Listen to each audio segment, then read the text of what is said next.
beach body. Do you feel bad about yourself? Do you wish you worked out more like me?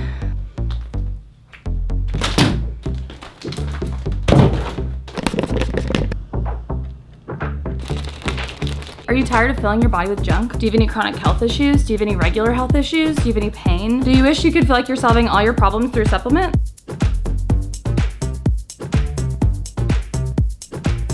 Do you feel lonely? Do you wish you were more beautiful? Do you have low self-worth? Dang, you're poor. Do you want to not be poor anymore? Do you hate your job and wish that you could quit? Do you wish that you could retire your husband one day? Well, boss babes, do I have the solution for you.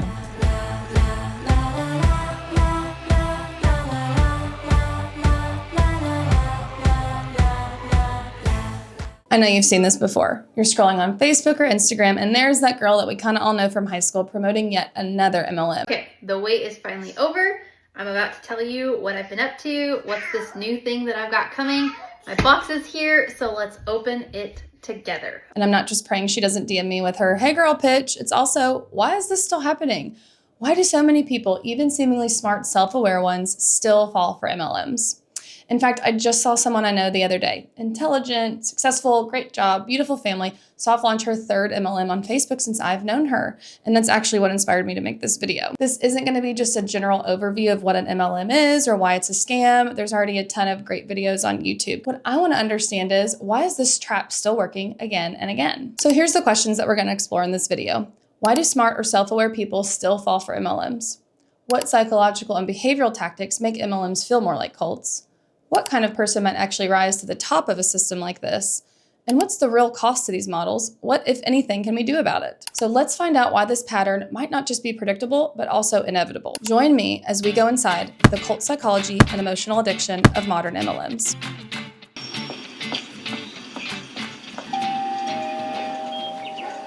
Avon calling. Weren't you just here? No, not since last season. Today I've come to show you our exquisite new line of softer colors in shadows, blushes, and lipstick. Come on, Peg, I never buy anything from you. You know that. I know. Bye. Bye, Helen. At face value, MLMs are selling a product. But let's be clear, it is never about the product. Whether it's collagen, essential oils, vitamins, or makeup, most of what's being sold can be bought at Target, Amazon, or your local grocery store, probably better quality at a quarter of the price. The product is just to lure you in. Let's break it down and answer our first question. How are we still falling for this, and what are they actually selling? A shortcut to purpose and identity. MLMs hand over an identity that is really overinflated in our culture. The entrepreneur, the leader, the CEO. You don't have to figure out what you're passionate about or work on useful skills or explore your unique interests. It's prepackaged, admirable, and easily repeatable. It's like this fantasy commission-based self-improvement. And for people who feel stuck or unsure of their next chapter, this feels like it could be the answer because you're not just buying the press-on nails or the mascara, you're buying a story about who you are and what your life could be. And really, all of marketing and branding is guilty of this, just like when I buy this new journal and I'm convinced that I'm going to be 100% more productive or my life's going to change overnight.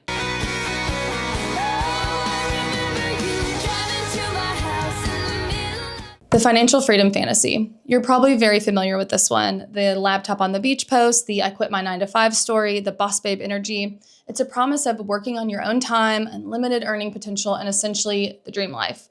I talk more about this in my first video essay, but our pursuit of freedom can be deeply tied to burnout or life just not necessarily looking the way that we planned.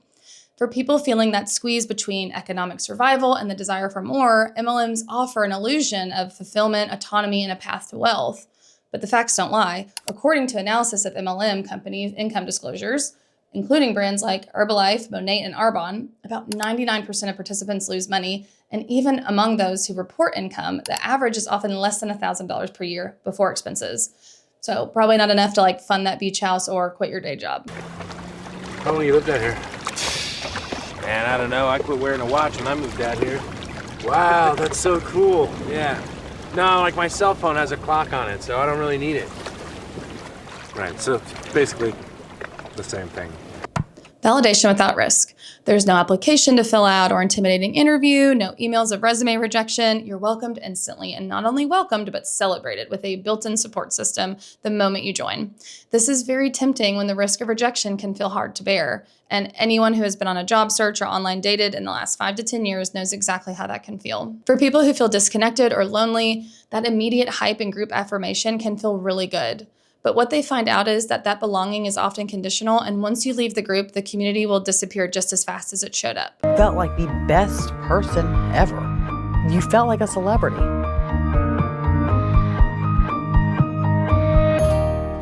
The quicker you rise, the harder you fall. The illusion of control. MLMs prey on people in vulnerable positions, and they are strategized to appeal to the ones who feel lack of control in their external circumstances. It could be a recent divorce or a chronic illness. It feels empowering at first to take control of your future, like hands on, let's go. But this feeling is manufactured and short-lived because you aren't really in control of your success in an oversaturated pyramid scheme. No matter how hard you hustle, you cannot force consumer need or interest. But it's pretty amazing. There's 8 different ways to get paid. The market's not saturated. There are less than 6,000 paid consultants worldwide right now. Emotional highs, addiction, and dopamine loops. Signing up for an MLM can feel like the emotional high of your first roller coaster ride or the rush of a new relationship. It's novel, exciting, and offers a sense of identity, energy, and possibility.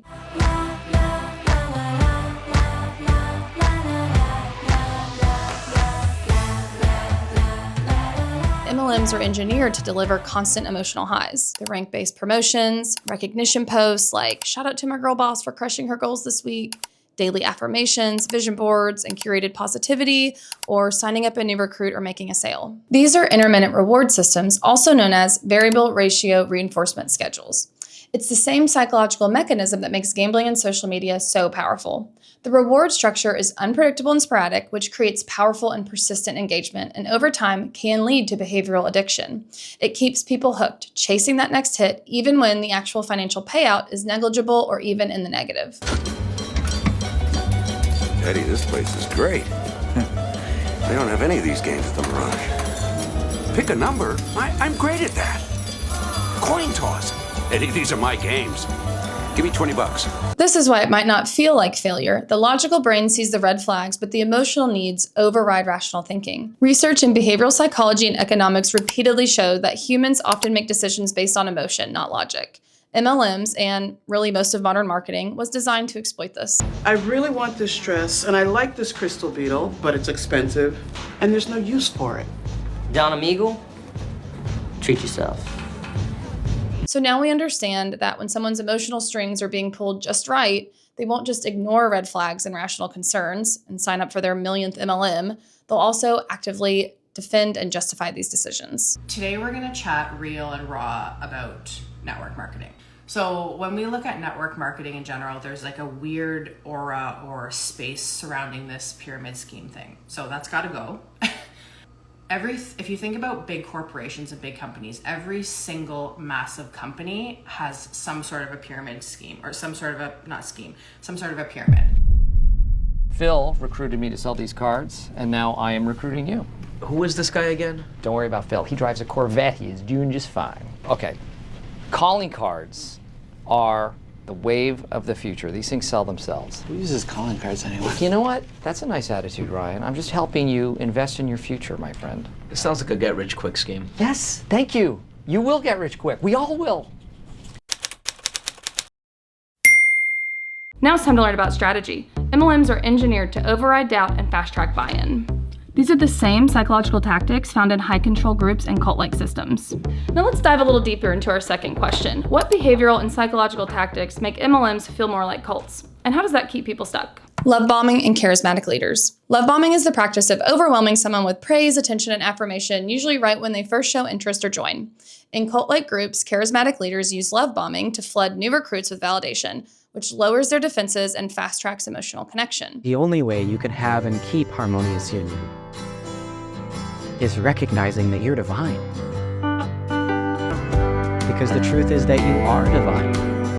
In MLMs, you'll hear, "You're doing great, babe," and "You're a natural. I'm so proud of you for putting yourself out there."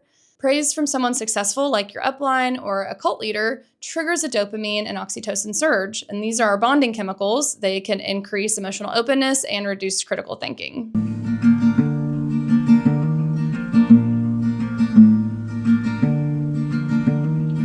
Early praise also flatters our egos, and everybody loves a compliment. It sets an expectation that we are destined to succeed, which makes any future failure feel like it's your fault. Love bombing is a psychological trap disguised as support. It disarms skepticism and creates a false sense of destiny, making questioning or quitting feel like a betrayal, not just to the system, but to the people that believed in you. That feeling of emotional obligation keeps people staying longer, investing more, and ignoring red flags.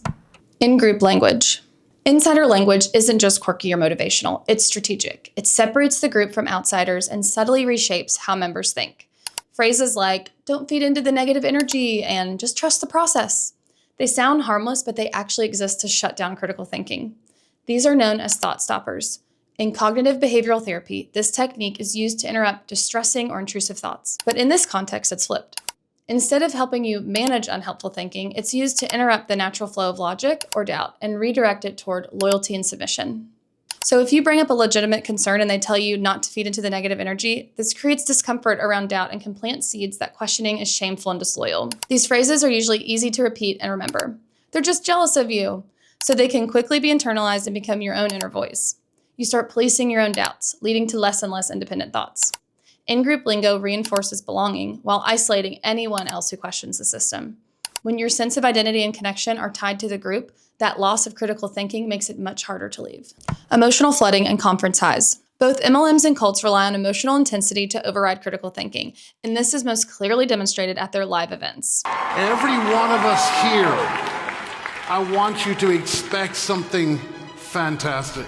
Ladies and gentlemen, welcome to our Bravely National Conference. Are you ready? Welcome, everybody. My goodness, there's a lot of you here. Have you looked around this place? From leadership retreats to national conventions, these gatherings are engineered for emotional flooding, a physiological and psychological state of high energy immersion, designed to overwhelm your senses and flood your brain with feel-good chemicals. I love our products. I love the community, but I love that we also give back. You'll hear dramatic stories of transformation, watch top sellers walk the stage to glitter and applause, loud upbeat music, flashing lights, people crying, hugging, screaming. It's complete sensory and emotional overload.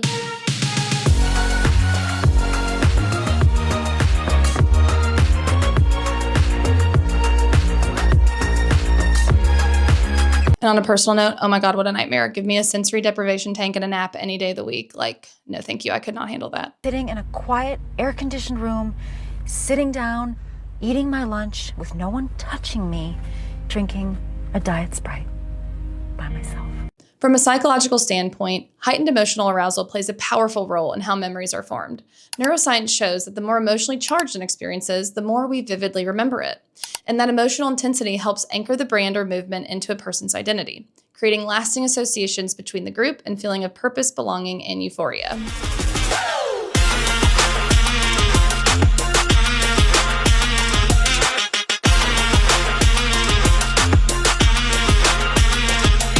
Another mechanism at play is the peak end rule. We tend to evaluate an experience based on its most emotionally intense moment and how it ends, not the average overall experience. So even if day-to-day MLM life of hopping into your high school acquaintances' DMs is full of rejection, exhaustion, and disappointment, a single high-impact weekend can override all of that. This is a classic cult tactic, used in everything from motivational seminars, concerts, political rallies, or even sporting events. Our analytical brain goes offline and we feel invincible. It reinforces commitment, suppresses doubt, and renews belief in the system.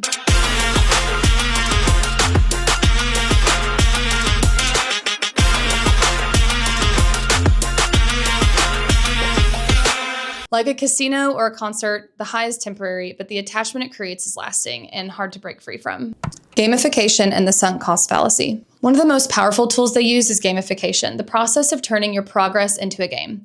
Leaderboards, rank promotions, color-coded tiers, incentive trips, fast start bonuses, countdowns, and points. Similar to Duolingo streaks, Fitbit goals, or the Starbucks reward program, gamification creates the illusion of progress even if the outcome doesn't always improve your life.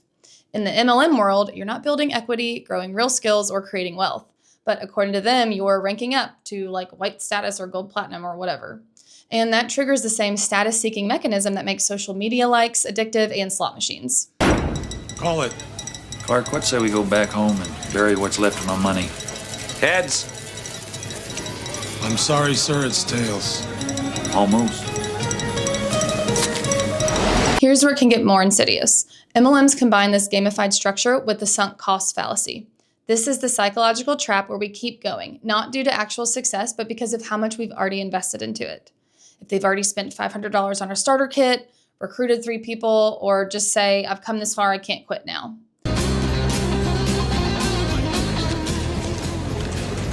$500. You don't know when to quit, do you, Griswold? Cults use this tactic too. Escalating levels of commitment, labor, and sacrifice that create a psychological debt, making it harder to walk away without feeling like you've wasted everything. You tie in your time, money, effort, and identity to a system that rarely delivers any real results, but there's always more to chase. So with each new goal just out of reach, you keep telling yourself just a little bit longer. And at some point in the process, because of everything you've poured into it, quitting starts to feel like failure. And that's a hard thing for a lot of people to admit. Gamification makes the trap feel like a game you can win, and sunk cost fallacy is what keeps you playing long after it's clear the house always wins. Information control and defensiveness. Earlier, we talked about how in-group language and thought-stopping phrases help shut down doubt before it can grow. But beyond language, MLMs use a broader system of information control and preemptive defensiveness, making it difficult for members to even consider leaving, let alone hearing outside perspectives. From the moment someone joins, they're trained to reinterpret criticism as an attack. You're told to block out the haters, ignore the negative energy, and protect your mindset at all costs. But this isn't just about controlling confidence, it's about controlling the narrative. Just like in cults, MLMs create an environment where outside information is distrusted and any challenge to the system is reframed as jealousy, fear, or limiting beliefs. If your friend warns you it's a scam, they're closed-minded. If your spouse is worried about your spending, they're unsupportive. If someone leaves and speaks out, they just didn't work hard enough. This psychological reframing creates what experts in cult studies call dispensing of existence, where those who dissent are painted as spiritually or emotionally flawed. Not only does this keep members inside, it prevents empathy and future contact with those who leave. And just like with thought stopping, this encourages self-censorship. Instead of questioning the system, people question themselves. Constant positivity is a moral virtue, so anything but this is internalized as a personal defect, which is so damaging and so unnatural. So that's the trick. When you're in control of the language, the narrative, and the emotional framing, you don't need to lock up recruits and throw away the key because they'll do it to themselves. Be for real, if it wasn't for me putting out content every day and working this app, I wouldn't have been able to buy that Tahoe. Identity fusion with the brand. This is where the line between what you do and who you are starts to blur.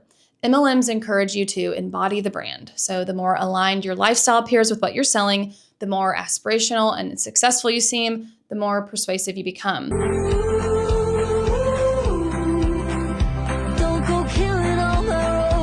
It creates a setup where your self-worth becomes performance-based. It's not just promoting wellness or beauty or financial freedom, you are living proof of it. And when your business is built on your lifestyle, your values, and your personal story, it becomes very hard to separate you from what you're selling. This is what psychologists call identity fusion, when your sense of self becomes deeply entangled with a group, mission, or ideology. Walking away doesn't just mean quitting a part-time job. It can feel like losing your purpose, your community, your voice, your confidence, and even your sense of reality.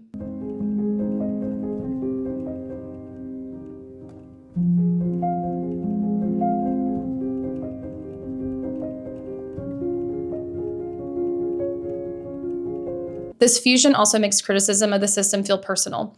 If someone questions the business model, it can feel like they're questioning your values, your intelligence, and your life choices. Which brings us to ego entrapment, where defending the system becomes synonymous with defending the self. To question the system would mean questioning who they are. In a healthy balance situation, you'd have a family, a friend group or two, a job, maybe a hobby you love, or a creative outlet that brings you meaning, or maybe you volunteer. But when your income, community, self-worth, and purpose are all tied to the same thing, it's no longer a job, it's a way of life. And leaving that, even when it's clearly not working, can feel like a total personal collapse. MLMs teach you to monetize your identity, which is why exiting can feel so painful, embarrassing, and harder than it looks. So I guess I'm officially in my recovery phase from being a boss babe network marketer. Tapping out, can't do it. The time freedom that's talked about, I mean, I guess if your version of time freedom is being glued to your phone 24/7, and your team, your tribe, your girl tribe, they're your best friends while you're working your business, going for a goal, they're cheering you on. The second you decide to take a step back from your business, who are you? They don't know you. They're not your friends. Behavioral wiring, why these tactics work so well. MLMs are engineered to hack our primal instincts, like tribal belonging. We're wired to seek connection and safety in groups. Belonging equals survival. Rejection feels like a threat because our survival depended on the group. So it's no surprise that these tactics that we've explored, like love bombing, emotional highs, status rankings, play directly into ancient wiring designed to keep us close, loyal, and performing.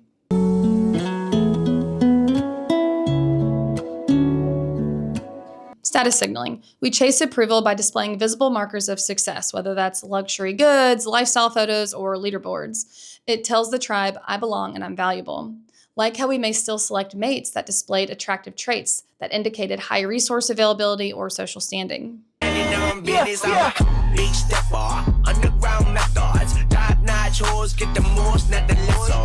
Shortcut bias, also called cognitive ease. Under emotional overload or decision fatigue, we default to simple, quick decisions instead of deeper thinking. Just like we may assume the rustling in the bushes could be a predator and flee instead of investigating the noise, it's easier to trust the process than analyze the system. Scarcity logic, like when they post, only 3 spots left to join my team, we're more likely to act when we think time or opportunity is running out, even when the urgency is manufactured. It's the same reason we still overeat when high-calorie food is available to us so we could survive during periods of scarcity. And my God, aren't we well prepared for a harsh winter now? And then there's optimism bias. We believe we're the exception. If it worked for her, it'll work for me. This bias keeps us hustling for longer than we should. This may have helped us see opportunities, motivate us to pursue goals, and persevere through difficulties. And it's even said to help us deal with our unique human awareness of our mortality, like so we don't spiral thinking everyone we know and love is going to be dead one day and we keep, going on and going to work. But in excess, it can be harmful if it goes too far the other way, like smoking and not thinking you're going to get cancer, unprotected sex, and even the financial downfall of 2008 has been attributed to over-optimism. Lots of disappointment. But if I keep my body moving and my mind occupied at all times, I will avoid falling into a bottomless pit of despair. But together, these instincts create a behavioral web that keeps people hooked. It's not just about being naive or uneducated, it's our own vulnerability of being human. And that's my key takeaway here. These aren't personal failings. They're features of our human psychology. And MLMs, like many cult-like systems, are designed to exploit them efficiently, repeatedly, and often invisibly. But not everyone in MLMs is a victim. Some rise to the top by mastering the system's manipulation tactics. MLMs present themselves as communities of empowerment. But just like any unchecked system, they reward the person that can play the game best. Not the smartest, the most ethical, or even the most hardworking. More often than not, it's the ones that are willing to override their moral obligation to others, whether unconsciously or not. Huckleberry. Huckleberry. Oh my gosh. Mister. Okay. All right. Okay. Come on.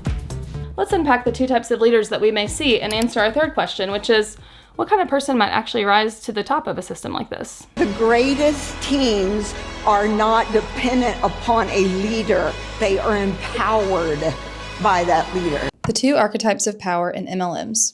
The moral rationalizer. You don't have to be a narcissist or manipulative scammer to cause harm in an MLM. In fact, many of these leaders have convinced themselves and believe they're really helping.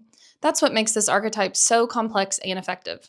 The system itself conditions even well-meaning members to adopt behaviors that, in any other context, would be seen as manipulative or unethical. And over time, a mix of psychological defense mechanisms kick in to justify their behavior. Cognitive dissonance. When someone knows that people lose money in MLMs but continues to recruit, it creates internal conflict. To resolve that tension, they reframe their role as empowerment, like saying they're not scheming anyone, they're just offering opportunity, or that they can use all those products they're buying even if they don't sell them. Or, well, she made friends, so it's worth all the money that she lost. Humans are wired to maintain a sense of moral consistency, so when our actions don't align with our values, we subconsciously rewrite the story to preserve our self-image. This is how I want to live.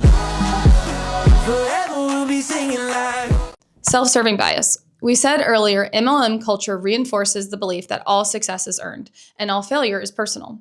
So saying that she ranked up only because she's a hard worker or she quit because she didn't believe in herself, This bias creates a kind of moral shield for high performers because they get to claim credit without absorbing any responsibility. Meanwhile, those who struggle are blamed for their own suffering, which reinforces the hierarchy and the system's legitimacy.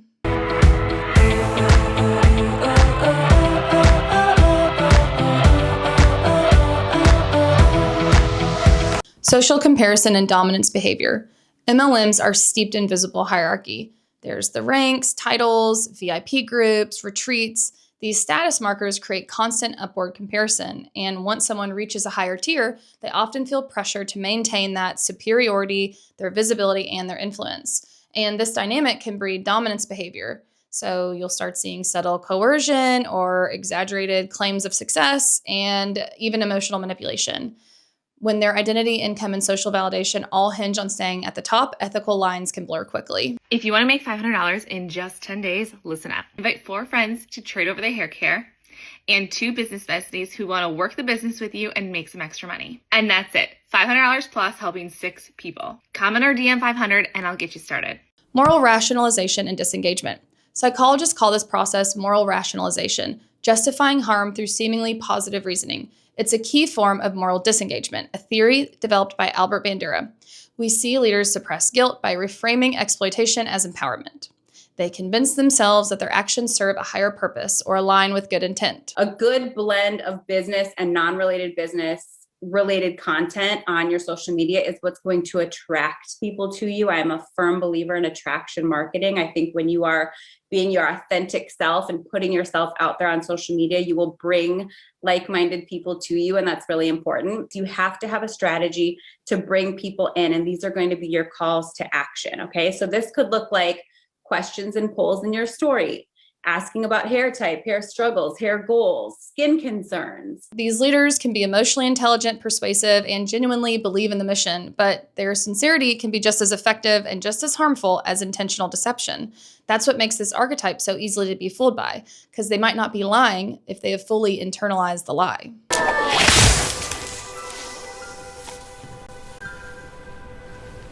Good morning, children. The predator. Now let's assume there are people who might enter MLMs for darker reasons. They want control, attention, and maybe they even enjoy manipulating others. As we've learned, MLMs are the perfect opportunities for all of this. It closely mirrors the personality structure that we see in cult leaders and con artists. These patterns are often described by a well-established concept in personality psychology, the dark triad. A cluster of traits that, when combined, create a high risk for predatory social behavior. The first one, narcissism, a sense of grandiosity and entitlement. These individuals need admiration, believe they are exceptional, and expect others to orbit around them. In MLMs, narcissists are often the face of the brand, curated, charismatic, and deeply invested in their own self-made success story. And I'd booked a bunch of parties, and I remember selling 300 maxi skirts in 3 days. I was astounded. I couldn't believe how many skirts I sold.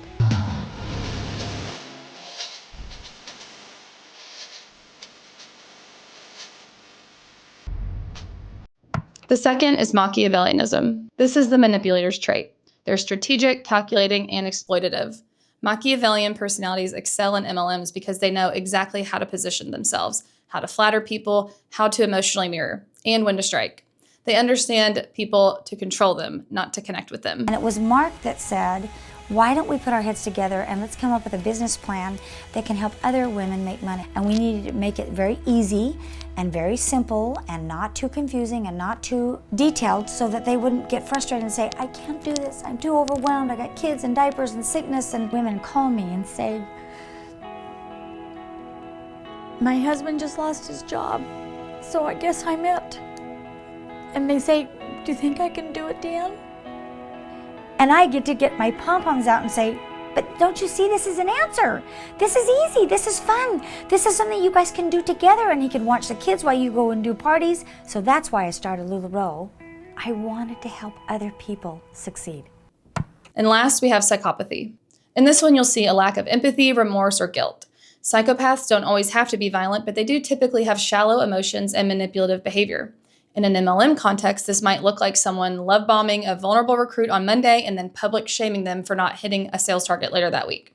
They don't even feel bad about it. In fact, they often see it as necessary or even deserved. You get to be the boss. I'm going to lose my house. This is the time of our life. It seemed too good to be true.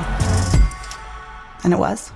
What makes this dangerous in MLMs is that the structure rewards these traits through its own form of natural selection. It rewards the people who are best at controlling perception, the ones that can position themselves at the top of a hierarchy built on emotional labor, sunk costs, and cognitive traps. And learning how to manipulate others keeps them below you. Yes, ultimately, the MLM model incentivizes moral compromise and predatory behavior. When people talk about MLMs, they usually focus on the financial losses. And yes, those are real. Most people spend more than they earn, often by hundreds or even thousands of dollars. But what are the real costs that people who engage with MLMs might not be considering? Time and energy investment. MLMs require relentless effort, not just in selling, but in being. They want you to become the brand, show up, stay high vibe, post 5 times a day on social media, all for an opportunity that rarely pays off. This is time you could have spent with your kids, your friends, your actual life, and it all gets wasted chasing a fantasy. So you're telling me that you want to bust your ass in your MLM because you know you actually don't have time freedom in an MLM. You work 24/7 from your phone. So then you want to retire your husband so you don't have double income, but you always talk about making extra income.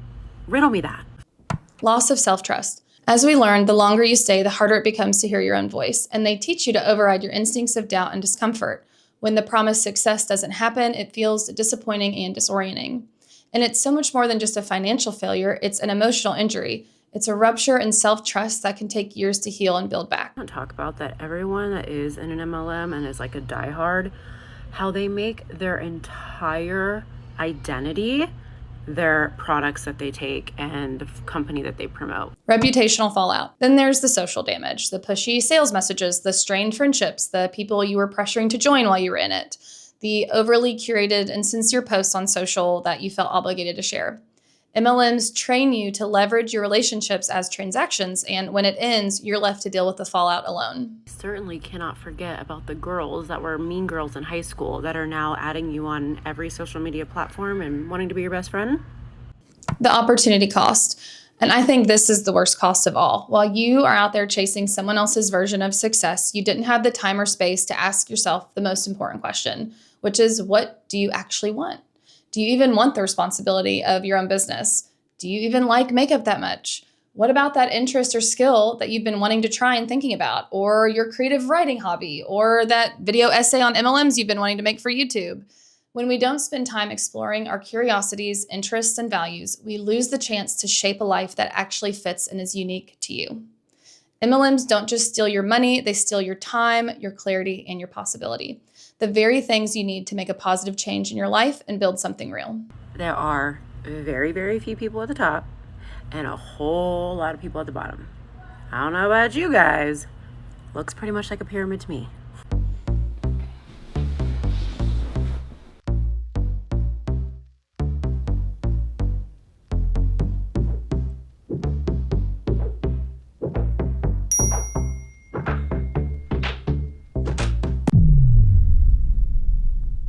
Oh God, not again. If someone you care about is caught up in an MLM, it is natural to feel frustrated or even want to confront them. But jumping in with criticism or shame almost always shuts the conversation down. Instead, try starting with curiosity. If it's someone you're close to, you might ask, what were you hoping this would give you? Or what were you needing at the time that you joined? And as we've discovered today, most people don't join MLMs just for the products that they're selling. They join because they're craving something deeper. And let's be honest, every one of us has tried to meet emotional needs in some way that weren't good for us at some point. Even if they're not ready to reflect yet, your presence and compassion might plant a seed of doubt that takes root later. Now, if someone pitches to you and you're not close to them, like a former classmate, an old coworker, or a cousin you haven't spoken to in 5 years, you can always respond with polite boundaries. Thanks for thinking of me, but I'm not interested. Or I've made a personal decision not to engage with MLMs, but wishing you the best. MLMs thrive on silence, avoidance, and people not knowing how to respond and not wanting to make anyone uncomfortable. When we can name what's happening without shame, but with clarity, we can create space for others to start questioning too. And that's it for this video. I'd love to hear your thoughts or stories in the comments, so feel free to share below. And thank you so much for watching until the end, and see you until next time. That's showbiz, baby.